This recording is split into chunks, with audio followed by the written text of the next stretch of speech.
to have tomatoes on the ice. Doesn't have all the cups in the cupboard. Spread honey around someone's mouth.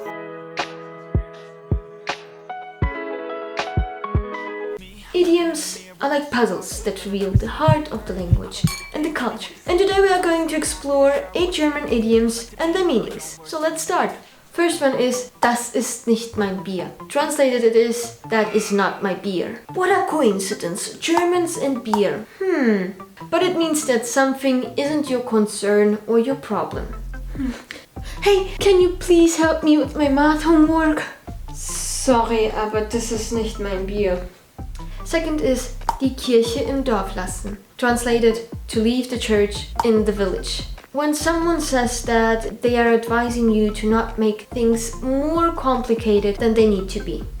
I heard you got a speeding ticket. Are you going to lose your license now? Gosh, lass die Kirche im Dorf. It's just a small fine. Tomaten auf den Augen haben, which means to have tomatoes on the eyes. I mean, imagine having tomatoes on your eyes. This idiom means that someone is oblivious or not noticing something obvious. Hey, have you seen my keys? I can't find them anywhere. Du hast wohl Tomaten auf den Augen. They are literally there on the table.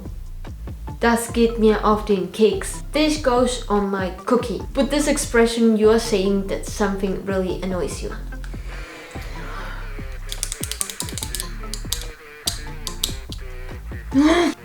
Das geht mir echt auf den Keks. He keeps talking loudly while I'm trying to work.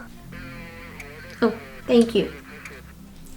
Jemandem Honig den Mund schmieren. When you spread honey around someone's mouth, I'm not going to show that, you're actually flattering or sweet-talking them.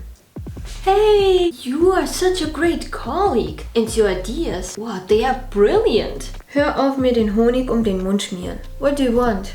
Can you help me with this, please? With die Daumen drücken, to press one's thumbs, you're expressing that you are keeping your fingers crossed for good luck. I have a job interview today. Oh, ich drücke dir die Daumen.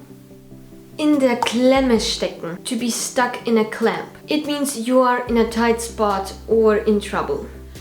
I need to pay my debts tomorrow, but I lost my wallet. Du steckst in der Klemme. I'll help you find it. Nicht alle Tassen im Schrank haben. When someone doesn't have all the cups in the cupboard, it means that they are a little bit crazy or lost their mind. Hey, I'm thinking to travel to Italy alone. Are you crazy? Ich glaube, du hast nicht mehr alle Tassen im Schrank. You're only 12. And that's it. Thanks for joining me. If you liked this video, please give it a thumbs up and subscribe for more language fun. Also tell me in the comments which one of these idioms is your favorite or share one from your own language. I'd love to know that. Erkunde weiter, lerne weiter, verfolge weiterhin deine Träume. Bis bald. Drücke dir die Daumen. Oh, that cracked. In the cupboard. Cupboard? Is it cupboard? Oh.